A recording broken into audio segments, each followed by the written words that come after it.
Hello guys, today we will going to start with book keeping and accountancy का part 2 करने वाले हैं हम। पिछले वीडियो में हमने किया था बुक कीपिंग का और आज हम करने वाले हैं फाइनेंशियल अकाउंटिंग। ये जो फाइनेंशियल अकाउंटिंग हम पढ़ने वाले हैं, इस फाइनेंशियल अकाउंटिंग को जो हमारा बुक कीपिंग है, it is a part of financial accounting.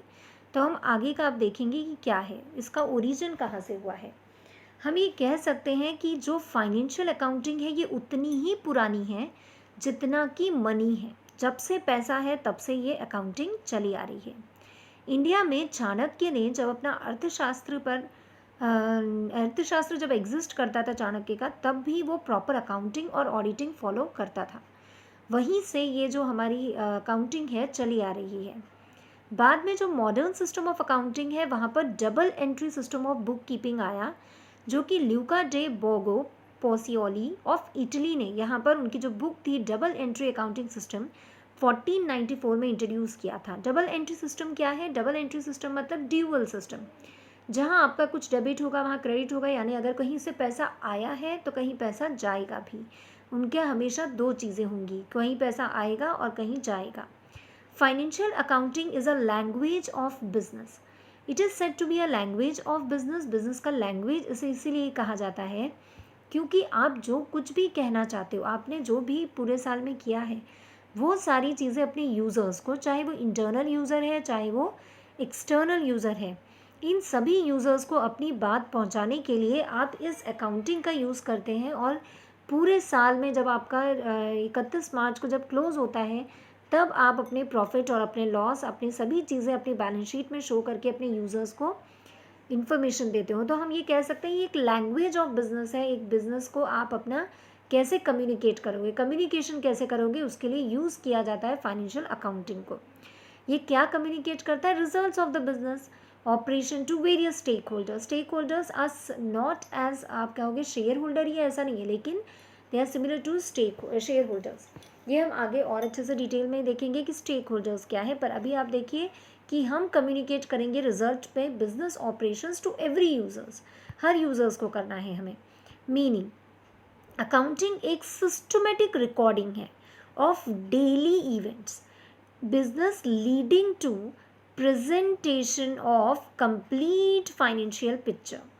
Complete financial picture का प्रेजेंटेशन करता है। मतलब हमने अभी पहले बुक कीपिंग में सिस्टमेटिक रिकॉर्डिंग तो कर ली है डेली इवेंट्स के। हर एक समय पर जो भी आपका होता था, उस समय पर जो भी आपके इवेंट्स होते थे या ट्रांजैक्शन होते थे, वो सिस्टमेटिकली आप बुक कीपिंग में रिकॉर्ड कर चुके हो।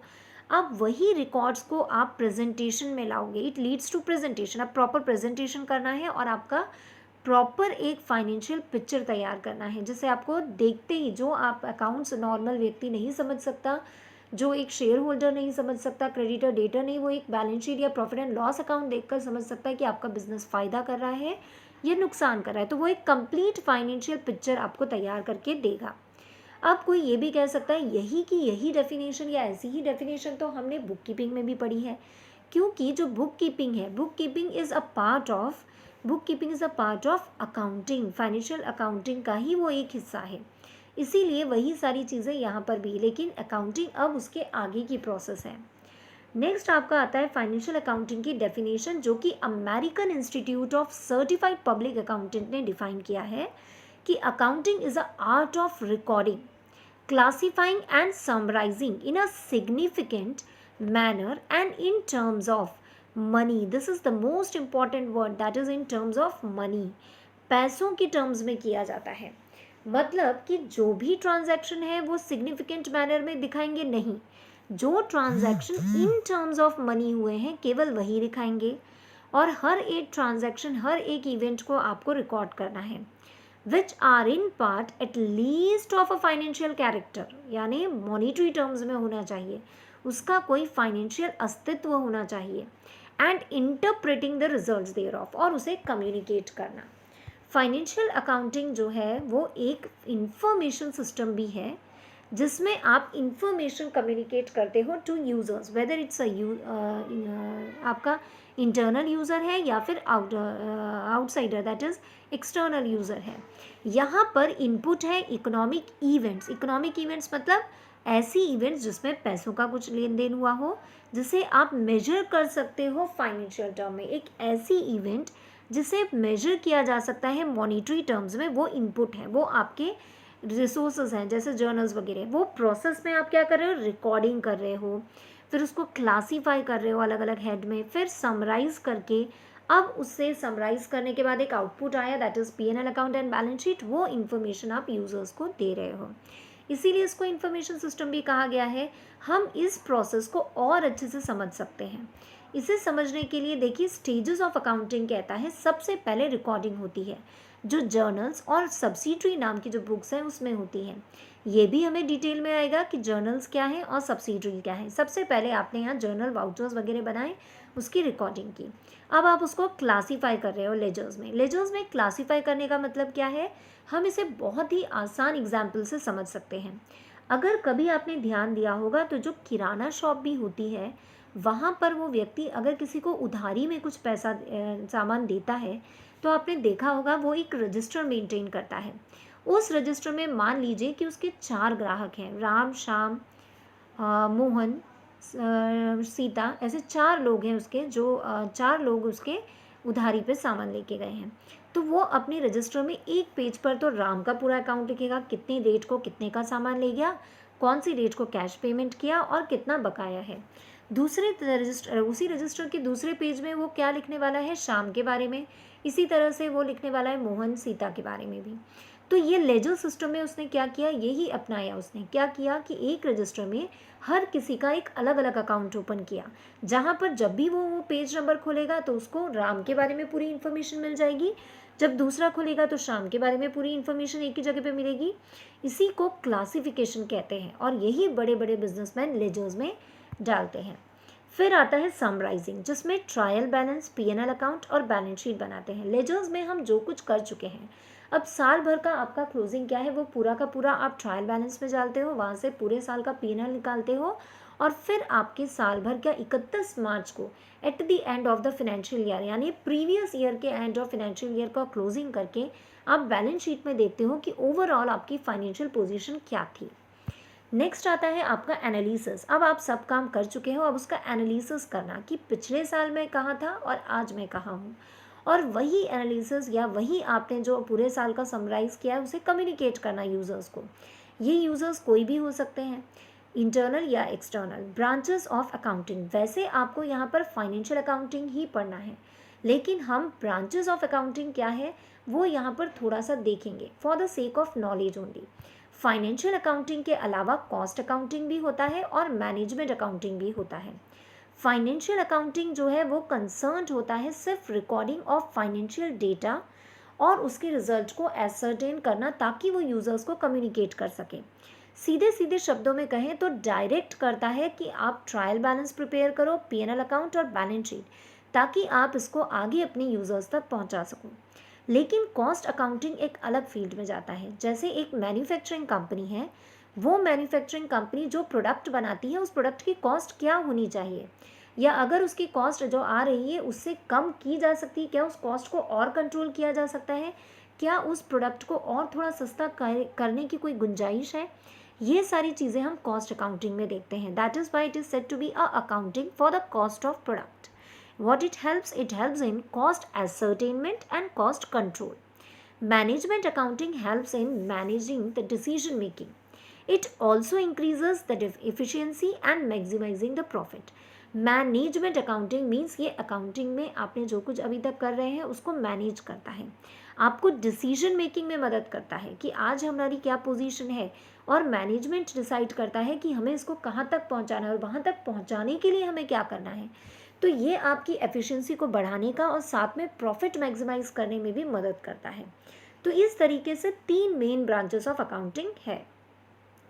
फाइनेंशियल अकाउंटिंग की कैरेक्टरिस्टिक्स या इसी को फीचर्स भी कहा जाता है। ये हम बहुत अच्छे से, अभी आप लोगों ने अगर पिछला वीडियो देखा है तो आपको ये कैरेक्टरिस्टिक्स तो पूरी पता ही है क्या कि इट इज़ एन आर्ट, ये एक आर्ट है, इसमें रिकॉर्डिंग, क्लासीफाइंग और समराइज किया जाता है, और ये टर्म्स ऑफ मनी में किया जाता है। यहाँ पर ट्रांजैक्शन फाइनेंशियल कैरेक्टर के होने चाहिए, यानी मॉनिटरी टर्म्स में होने चाहिए, और आप इन रिजल्ट्स को इंटरप्रेट करते हो, यानी कि कम्युनिकेट करते हो। फाइनेंशियल अकाउंटिंग का ऑब्जेक्टिव क्या है? तो ऑब्जेक्टिव है to answer the following questions. ये क्वेश्चंस के आंसर देना कभी भी आपको ज़रूरत पड़ सकती है, तब आपको फाइनेंशियल अकाउंटिंग के जो आपने रिकॉर्डिंग किए हैं ट्रांजैक्शंस को, उनकी ज़रूरत पड़ेगी। कौन से क्वेश्चंस के आपको जवाब देने हैं? सबसे पहले amount of capital invested in the business. आपने बिजनेस में कितना पैसा लगाया, कितना पैसा लगा के इस बिजनेस को शुरू किया। कैपिटल मतलब कि जब एक कंपनी को खोला जाता है तो कितना पैसा उस कंपनी में लगाया, कितने शेयर्स हैं, कितने अमाउंट के शेयर्स हैं, तो वो कैपिटल है। जो भी नई टर्म्स आपके इसमें आएंगी फाइनेंशियल अकाउंटिंग में, चाहे वो कैपिटल है, चाहे वो एक्सपेंसेस है, रेवेन्यू है, ये सभी चीज़ें हम नेक्स्ट लेक्चर में कवर करेंगे, ताकि आगे आपको अकाउंट्स में जो भी टर्म्स आती जाएं आप उसको ईजिली समझ सकें। अभी हम सिर्फ बेसिक से जा रहे हैं, फिर इसको डीप में और समझेंगे। हर एक टर्म्स में कैपिटल क्या है, इन्वेस्टमेंट क्या है, ये सभी चीज़ें हम आगे देखेंगे। तो सबसे पहले आपको याद रखना है ऑब्जेक्टिव कि कितना अमाउंट इन्वेस्ट किया है बिजनेस में। Nature and value of asset क्या है, वैल्यू ऑफ असेट क्या है, कितने की असेट है, नेचर क्या है, whether it is short term capital asset, long term capital asset है, या फिर आपका करंट असेट है, फिक्स असेट है, कौन सा असेट है वो आपको देखना है। फिर nature and value of liabilities, कौन सी लाइबिलिटी है, शॉर्ट टर्म लाइबिलिटी है, लॉन्ग टर्म लाइबिलिटी है। अमाउंट ड्यू फ्रॉम क्रेडिटर्स या कस्टमर्स, कस्टमर से कितना पैसा लेना बाकी है और सप्लायर को कितना पैसा देना बाकी है। कितने स्टॉक्स मेरे पास अभी भी पड़े हुए हैं, और कितना कैश और बैलेंस मेरे पास, बैंक बैलेंस पर्टिकुलर डेट पर है। ये सारी चीज़ें आप क्या करते हो फाइनेंशियल अकाउंटिंग में, ये सभी चीज़ों के जवाब आपके पास होते हैं। Amount of liability by way of statutory payments to government, government को कितना टैक्स पेमेंट करना है, कितनी लाइबिलिटी है गवर्नमेंट की आपके ऊपर, ये सारी चीज़ें। फाइनेंशियल अकाउंटिंग के फंक्शंस क्या हैं?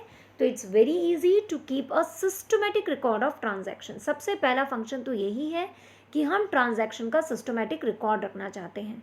To protect the properties of business, क्योंकि आपके पास रिकॉर्ड है हर एक एसेट का, फाइनेंशियली सर एक एसेट का रिकॉर्ड है, कितना पुराना है, कितना वैल्यू है, सब कुछ है, तो it will protect the properties of business, it communicate the result. फिर आपका तीसरा फंक्शन क्या है कि फाइनेंशियल अकाउंटिंग जो है वो रिजल्ट को कम्युनिकेट करती है। ये आपकी लीगल रिक्वायरमेंट को, अगर आपको कभी ज़रूरत पड़ती है प्रूफ करने की, तो एज अ एविडेंस भी आप इसको शो कर सकते हो। साथ ही में फाइनेंशियल अकाउंटिंग के इंपॉर्टेंस क्या है? तो इट कैन बी जज by its usefulness to various parties. हर एक पार्टी को, हर एक यूज़र को उसका क्या फ़ायदा है, क्या यूज़फुलनेस है, उसे जज किया जा सकता है। ओनर्स को क्या फ़ायदा है तो जज कर सकते हैं, उसके लिए इसलिए यूज़फुल है क्योंकि वो जानना चाहता है कि उसका बिजनेस कहाँ है, उसका बिजनेस कितना प्रॉफिट कमा रहा है, पिछले साल से इस साल में कंपैरिजन करना चाहता है कि प्रीवियस ईयर से मैंने अभी कुछ प्रगति की है या मैं अभी डिक्रीजिंग लेवल पर हूँ।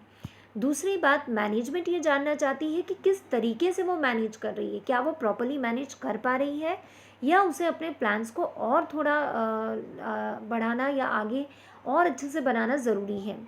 Thirdly, potential investors. Potential investors वो होते हैं कंपनी के जिन्होंने कंपनी के शेयर्स में अपना पैसा लगाया है।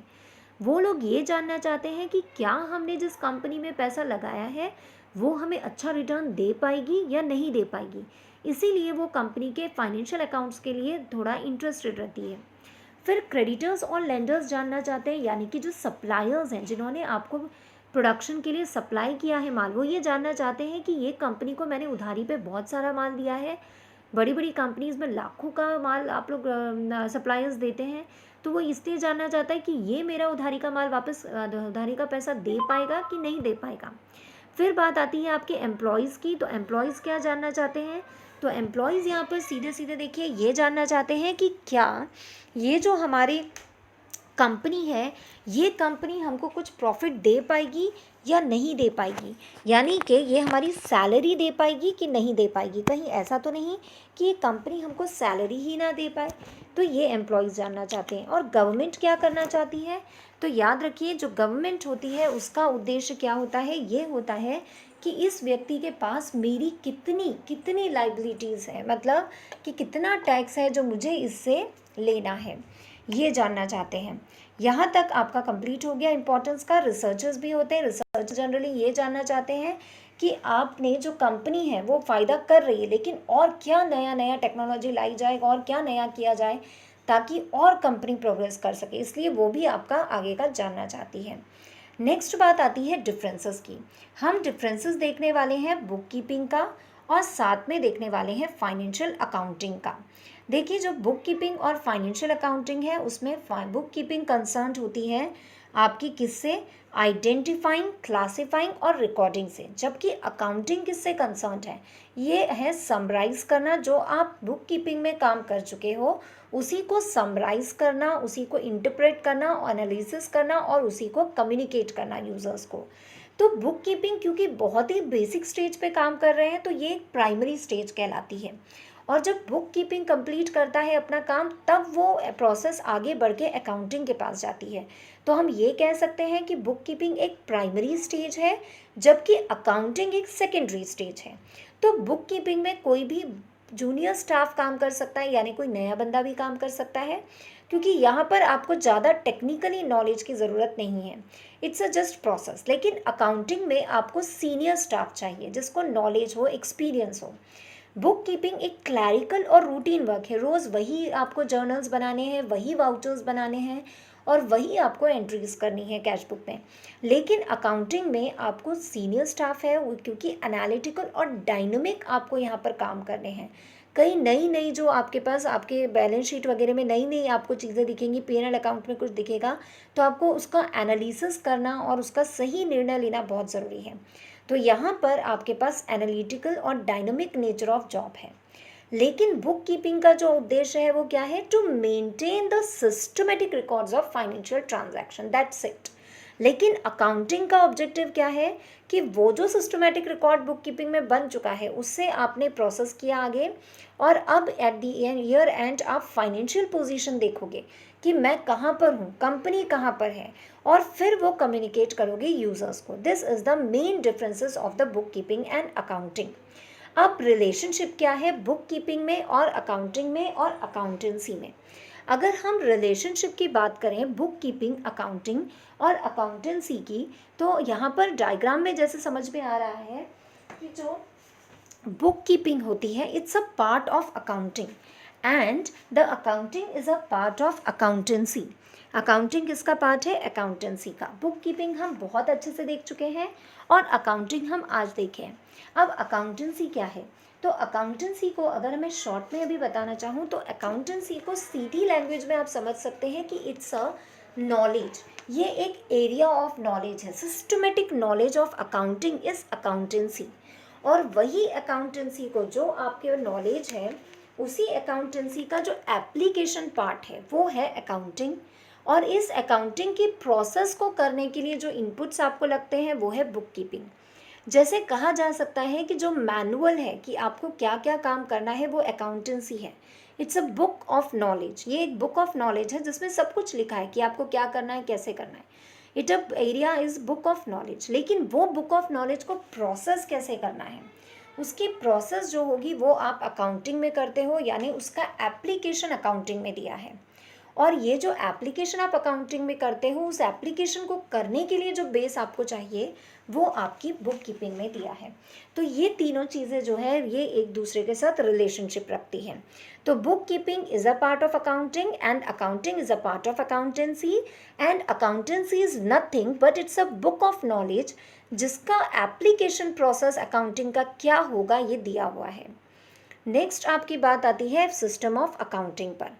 सिस्टम ऑफ अकाउंटिंग दो हैं, एक है कैश सिस्टम, एक है अक्रूवल सिस्टम। अक्रूवल सिस्टम को ही कहीं कहीं कभी बार मर्केंटाइल सिस्टम ऑफ अकाउंटिंग भी कहा जाता है। कैश सिस्टम क्या है, no matter when the transaction takes place but entry is done only when the cash is received और पेड। कैश सिस्टम कहता है अगर आप सिस्टम ऑफ अकाउंटिंग में कैश सिस्टम को फॉलो करते हो तो कैश सिस्टम में आपको क्या ध्यान रखना है कि अगर एंट्री ट्रांजैक्शन जो हुए हैं उसमें कैश आया है या कैश गया है तो ही आपको एंट्री करनी है। अगर कैश नहीं आ रहा है, ट्रांजैक्शन हुआ है, तो कैश सिस्टम में एंट्री नहीं होगी।